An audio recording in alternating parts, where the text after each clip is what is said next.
Hello, and welcome to the Health Data Ethics Podcast. I'm your host, Jenny Owens, and in this episode, we're going to spend some time talking about strategy. I have been reading one of the classics of business writing on strategy, business strategy, thinking about how our data programs in healthcare may or may not be an important part of that strategic portfolio. And then I wanted to wrap up with some discussion about a recent hospital flash report on financial performance of the whole healthcare sector, and then the use of artificial intelligence and analytics as a differentiator there. So this is a great episode. Strap in, let's get going. So the book that I am reading currently, and usually this is where I try to hold up my book, but because it is a library book that I'm reading on my Kindle, I'd just be waving my Kindle at you.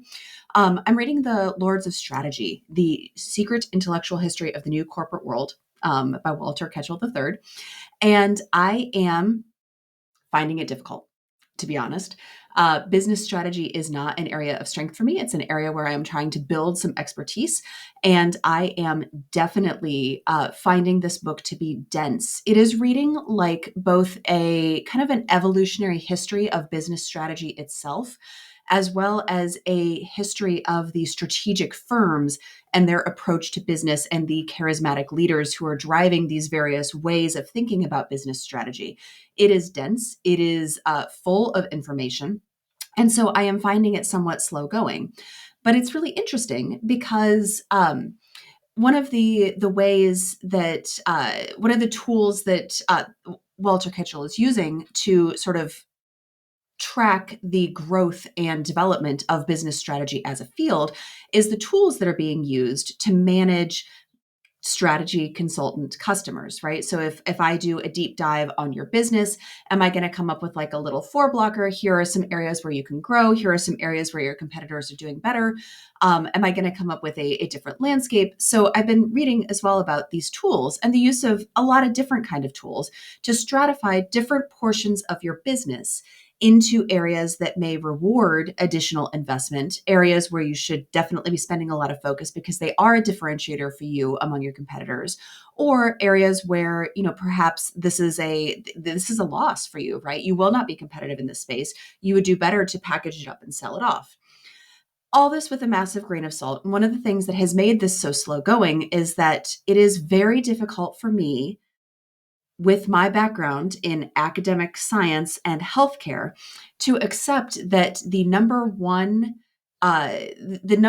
driver of any business decision is to maximize shareholder value in dollars. That's just that's a bias that is entirely, inside my head. I have a difficult time reconciling that with the way that I kind of grew up, where, yes, like making money is nice, but serving big, like, philosophical principles is the most important thing, right? We put our patients first. We're pursuing knowledge. We're expanding human understanding of the universe. Like, these are the kind of things that have driven me. And so to drop out of that into a business strategy kind of ecosystem where the number one thing is not what kind of widgets your company makes, but it is about maximizing shareholder value by expanding your market, and making sure that you're cornering as much of the field as possible.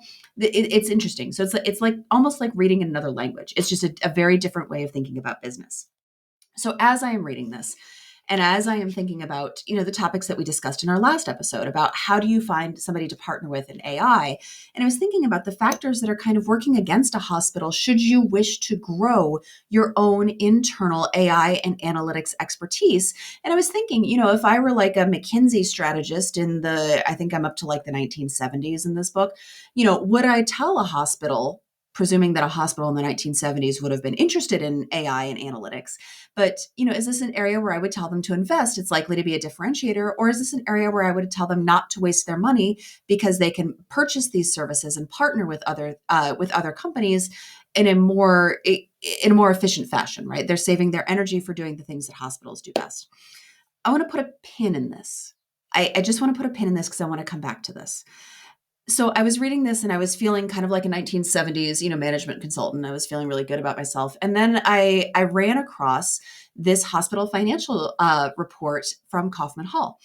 And I read through, and it's a nice summary on the status of hospital finances at the current state. But Eric Swanson is the article, and at the beginning he put this nifty summary and called out that one of the driving factors of the divide between high performing healthcare systems and low performing healthcare systems, and I presume here he's speaking about financially because the report is financial in nature, is the adoption or the lack of adoption of advanced analytics and artificial intelligence.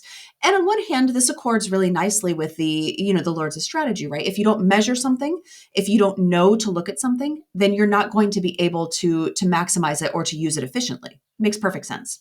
But I thought that these comments were really interesting because they align really well with a lot of the other things that we've discussed on this podcast, right? So we've talked about when Eric says he says a well-defined AI and analytics strategy should include business objectives that can be solved using AI rather than AI seeking business objectives, right? So you have a problem in search of solutions, not AI as a solution in search of problems. He mentions that you can focus on early wins for AI with delivery of healthcare rather than digging into the science of healthcare. So modeling, task automation, predictive analytics. To me, these actually sound a little bit higher level than some of the lower level early, easy wins that I see with AI. But I like the direction that we're going. And then this is the part that really got me. He says adoption moves at the speed of trust.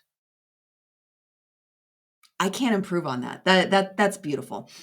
He mentions that trust requires appropriate stakeholders to be engaged early on. And actually, in my next podcast, I'm going to talk about engagement of stakeholders. He talks about the need for explainable and transparent AI, which is something that we dove into when we did that deep dive on the White House, the AI Bill of Rights. The need for explainable AI, the need for transparent AI, the need to be able for you to understand when you're a patient in the healthcare system. Hey, where is AI influencing my care?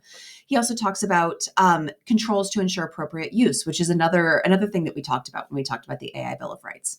So taken together, I think these two, the book and the report, both indicate that technology innovation in general is a good place to focus for a healthcare system, but you do need to be selective and careful about the areas where you're trying to implement. More to come.